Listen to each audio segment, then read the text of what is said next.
ইতালিতে 2025 সালের জন্য শুরু হয়েছে স্পন্সর ভিসার কার্যক্রম।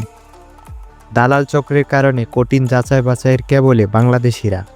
এই পর্বে বাংলাদেশ থেকে 1,81,000-এর মতো শ্রমিক আনবে ইতালি।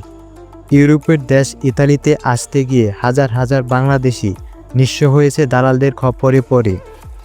ভুয়া ভিসার আমন্ত্রণপত্র, জাল আবেদন, বিভিন্ন অনিয়মের কারণে বিপুল সংখ্যক বাংলাদেশিদের ইতালির ভিসা স্থগিত করে পাসপোর্ট ফেরত দিচ্ছে ঢাকার ইতালি দূতাবাস।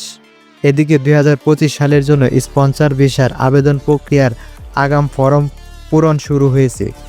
নভেম্বরের পুরো মাস জুড়েই করা যাবে আগাম ফর্ম পূরণ। আর এই আবেদনের ক্লিক ডে নির্ধারণ করা হয়েছে 2025 সালের 5, 7 এবং 12 ফেব্রুয়ারি। কিন্তু কঠিন যাচাই বাছাইয়ের মুখোমুখি হতে হচ্ছে বাংলাদেশি আবেদনকারীদের। এদিকে দালালদের খপ্পর থেকে বাঁচতে সতর্ক থাকার আহ্বান জানিয়েছেন ইতালির কমিউনিটির নেতারা।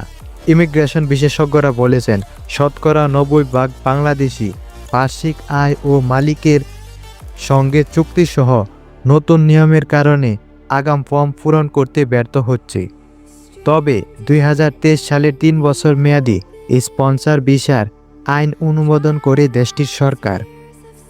শেষ পর্বে 1,65,000 শ্রমিক নেবার কথা থাকলেও তা বাড়িয়ে করা হয়েছে 1,81,450 জনে।